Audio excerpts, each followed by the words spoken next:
ಸರಿ ಗಮ ಮಮ ಗರಿ ಗಮ ಪದನಿ ಸರಿ ಧನಿ ಧನಿ ಧ ಸನಿ ಧನಿ ಸರಿ ಗರಿ ಸನಿ ರೆ ಸನಿ ಧನಿ ಸರಿ ಗ ಮಮ ಗರಿ ಧನಿ ರೆ ಸರಿ ಧೂಮ್ ಧನ ಧನಿ ಧೀಮ್ ಧೂಮ್ ಧನ ಧೀಮ್ ಧೂಮ್ ಧನ ಧೀಮ್ ಧೂಮ್. ಕೂದಲು ಉದುರುವುದನ್ನು ನಿಯಂತ್ರಿಸುವ ಮನೆಮದ್ದು. ಓಕೆನಾ? ತೆಂಗಿನ ಹಾಲು. ತೆಂಗಿನ ಹಾಲಿನಿಂದ ತೆಂಗಿನ ಹಾಲನ್ನು ತೆಗೆಸಿರಿ. ಓಕೆನಾ?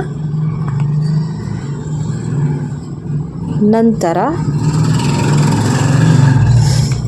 ತಾಜಾವಾಗಿರಬೇಕು ತೆಂಗಿನ ಹಾಲು. ಓಕೆನಾ? ತಾಜಾ ತೆಗೆದ ತೆಂಗಿನ ಹಾಲನ್ನು ನಿಮ್ಮ ತಲೆಯ ಬುಡಕ್ಕೆ ಹಚ್ಚಿರಿ. ಓಕೆ? ಇದರ ಅಂಗಾಂಶ ಬೆಳೆಯುವ ಗುಣ ಕೂದಲು ಉದುರುವುದನ್ನು ನಿಯಂತ್ರಿಸುತ್ತದೆ.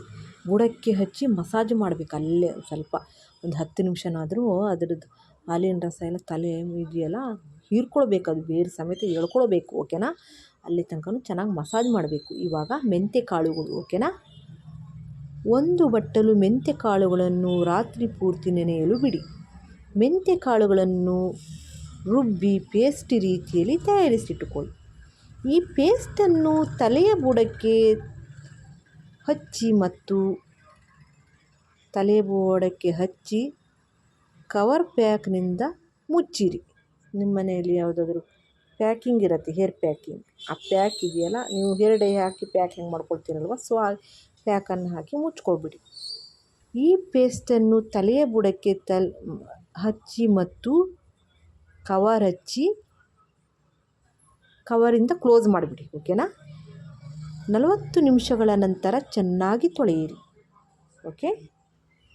1 ತಿಂಗಳುಗಳ ಕಾಲ ಈ ರೀತಿ ಮಾಡಿದರೆ ನೀವು ರಿಸಲ್ಟು ಪಕ್ಕ ಕಾಣ್ತೀರಾ. 1 ತಿಂಗಳ ಒಳಗೆ ತಿಂಗಳ ತನಕ ನೀವು ಕಾಯಬೇಕು, ಮಾಡಬೇಕು. ಓಕೆನಾ? ಇವಾಗ 3ನೇದು ಈರುಳ್ಳಿ ರಸ.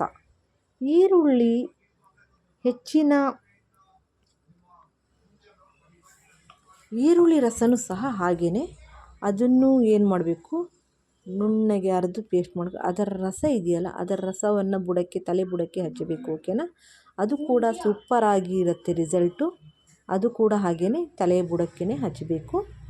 ಈರುಳ್ಳಿಯಲ್ಲೂ ರಿಸಲ್ಟ್ ಚೆನ್ನಾಗಿದೆ. ಓಕೆ?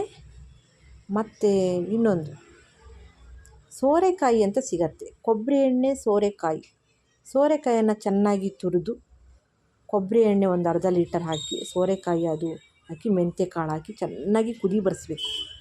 ಚೆನ್ನಾಗಿ ಅದರ ಸತ್ವ ಎಲ್ಲ ಬಿಡಬೇಕು ಎಣ್ಣೆ ಒಳಗೆ. ಸ್ವಲ್ಪ ಕರಿಬೇವಿನ ಸೊಪ್ಪನ್ನು ಹಾಕಿ ಮತ್ತು ಇದು ಕಹಿ ಬೇವಿನ ಸೊಪ್ಪನ್ನು ಹಾಕಿ ಎಲ್ಲ ಹಾಕಿ ಚೆನ್ನಾಗಿ ಕುದಿಸಿ, ಅದು ಸುದ ಎಣ್ಣೆ ಸೋಸ್ಕೊಂಡು ಬಾಟ್ಲಿಗೆ ಹಾಕಿ ತಲೆಗೆ ಹಚ್ಚಿ. ಓಕೆನಾ? ಅದು ಕೂಡ ರಿಸಲ್ಟ್ ತುಂಬಾ ಚೆನ್ನಾಗಿದೆ. ಓಕೆ?